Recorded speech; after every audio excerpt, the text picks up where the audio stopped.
Pada tutorial kali ini akan kita bahas tentang studi kasus bridging di Mikrotik. Jadi studi kasus utamanya adalah bagaimana menggabungkan beberapa akses point dalam satu subnet network yang sama ya.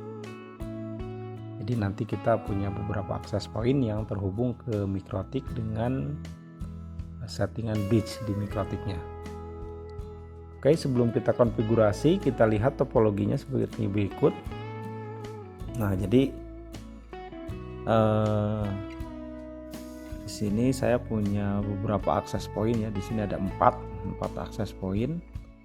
Nah, nanti 4 akses point ini akan mendapatkan IP yang sama, yaitu IP 192.168.99.1/24 untuk networknya. Jadi kurang lebih nanti ada 254 klien yang mengakses network ini melalui AP1, AP2, AP3, AP4 dan beberapa PC desktop atau bisa juga lewat smartphone. Nah, jadi topologinya seperti ini, dari internet masuk ke modem seperti biasa ya, konfigurasi dasar. Dari modem masuk ke Ether 1 via DHCP client. Jadi Mikrotik mendapatkan internet dari provider menggunakan DHCP client.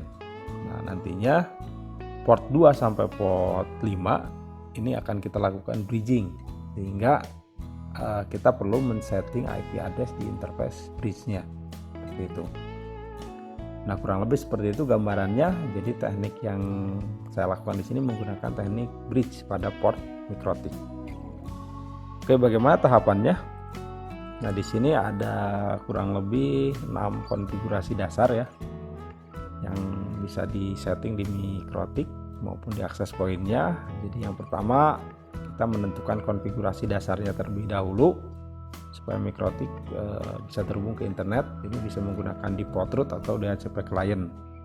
Kemudian buat bridge di Mikrotik untuk port 2 sampai 5.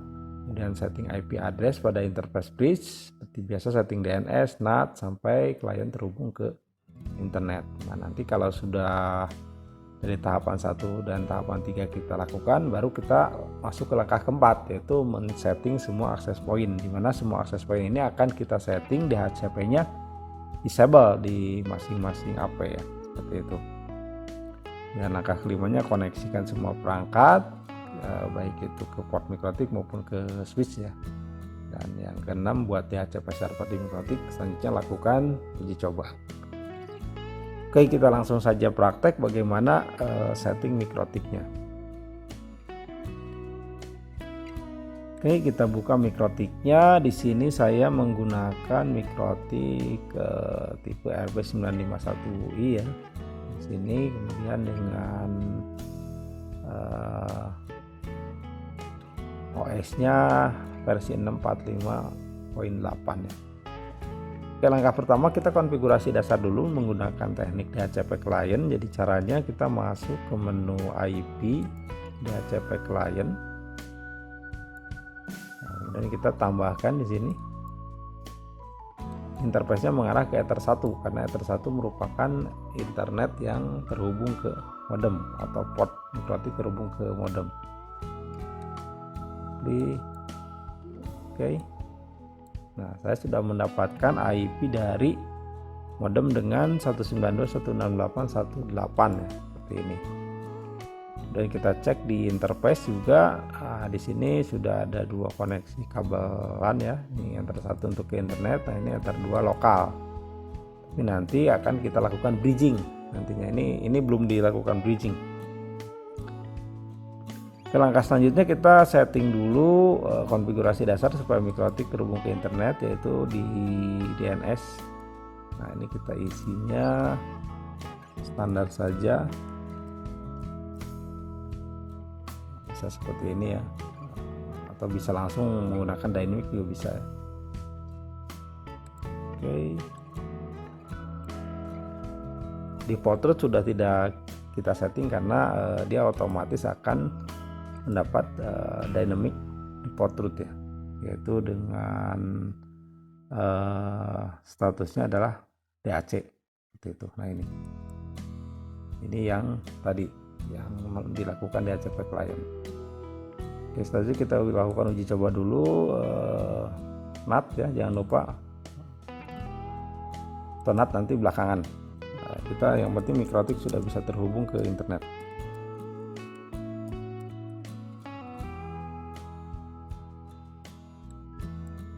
Nah, di sini kita masih timeout, belum terhubung ke internet. Kita cek dulu sebentar. Nah, nanti ini yang settingan yang sudah ada saya nonaktifkan terlebih dahulu.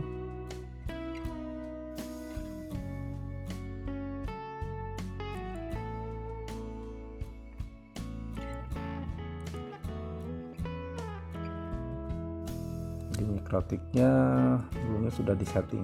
Nah, ini udah bisa terhubung ke internet.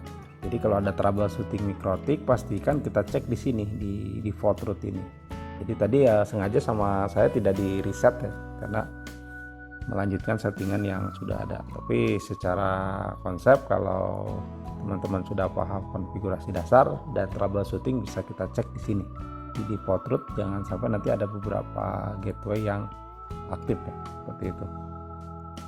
Jadi yang aktif menggunakan gateway yang dari sini.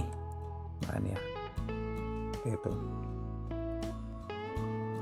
Oke, selanjutnya kita setting untuk bridgingnya dulu. Port bridge-nya kita setting, masuk ke menu bridge. Nah di sini kita tambahkan namanya adalah bridge WiFi.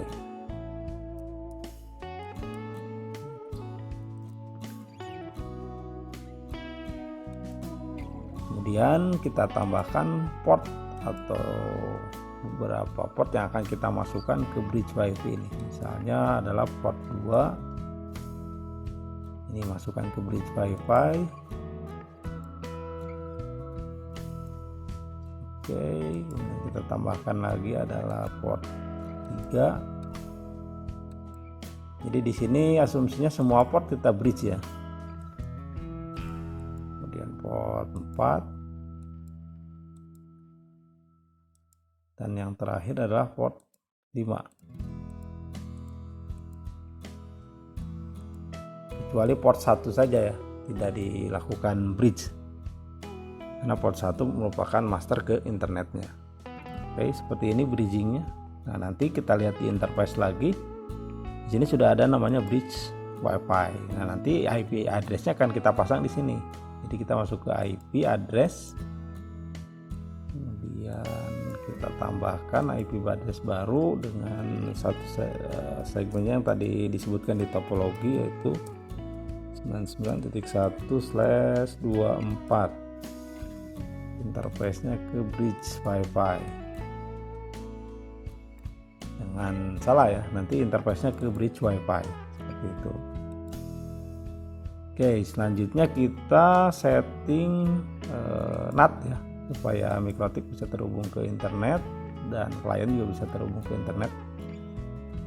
Masuk ke IP parallel NAT, tambahkan channel source NAT, out interface-nya ke Ether 1.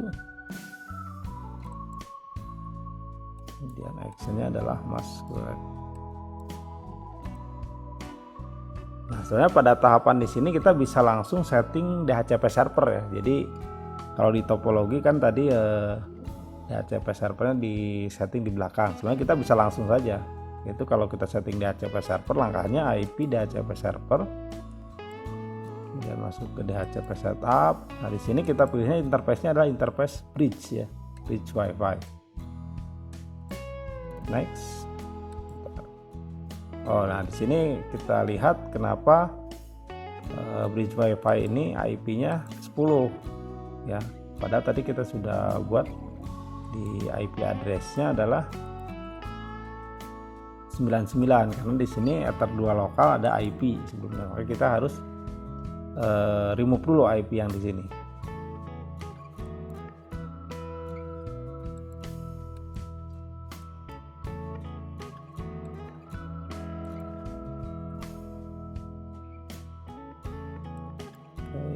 Ini tidak bisa di remove, kita harus keluarkan dulu bridge-nya ya.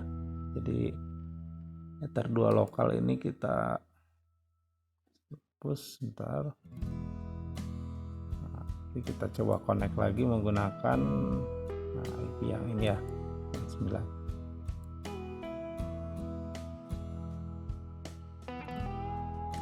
Atau kita bisa menggunakan MAC address dulu seperti ini.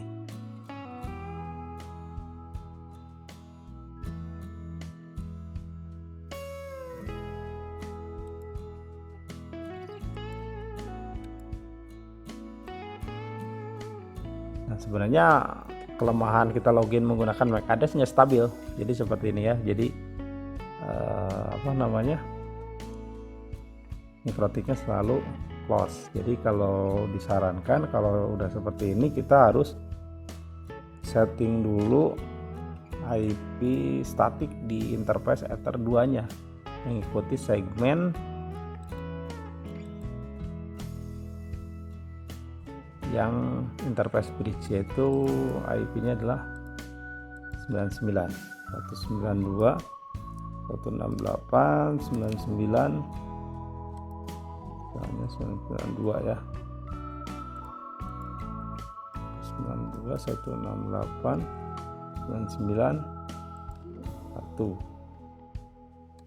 Jadinya 192, 168, 99, 1.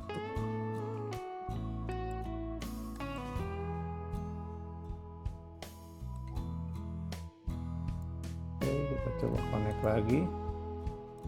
Kita pakai IP address saja connectnya. Jadi supaya lebih stabil kita connect menggunakan IP address.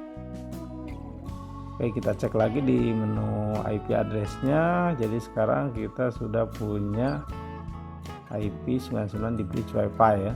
Nah, di bridge WiFi ini ada port apa aja? Kita lihat di sini, bridge port. Nah, yang kita masukkan Ether 2, Ether 3, Ether 4 sama Ether 5. Oke, selanjutnya kita bikin DHCP server. Kembali lagi IP DHCP server. Nah, ini DHCP ini kan udah nggak kepake ya, kita hapus saja. Kita bikin DHCP setup baru, yaitu interface-nya mengarah ke bridge WiFi. Next. Nah, ini udah IP-nya udah tepat ya. Next. Nah, ini kita default aja seperti ini. Next. List time juga kita isikan default untuk 10 menit. Oke, jadi langkah DHCP server sudah berhasil. Nah, selanjutnya tinggal kita setting dari sisi access point, kemudian selanjutnya kita lakukan koneksi ke mikrotik dan lakukan uji coba. Jadi pada tahapan konfigurasi dasar bagian satu ini lebih ke arah bagaimana kita membuat bridge dan setting mikrotik supaya bisa terhubung ke internet ya, seperti itu. Nah, jadi mikrotik tadi sudah bisa terhubung ke internet, Bing, Google.com. Oke, kemudian klien juga sudah bisa terhubung ke internet ya melalui jaringan LAN. Di sini saya menggunakan jaringan LAN. Nah, ini mendapatkan IP yang tadi saya setting statik tadi 992. Kita uji coba, masuk ke command prompt, kita coba ping ke IP mikrotiknya dulu. Jadi sebelum ke internet pastikan ngecek ke IP mikrotiknya dulu apakah bisa terkoneksi. Ini langkah awal untuk melakukan pengetesan ya. Nah, baru setelah itu kita ping ke internet.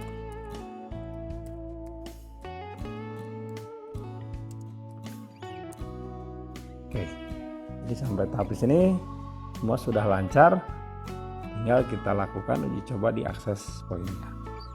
Demikian tutorial yang bisa saya sampaikan untuk bagian pertama. Kita lanjut ke bagian kedua.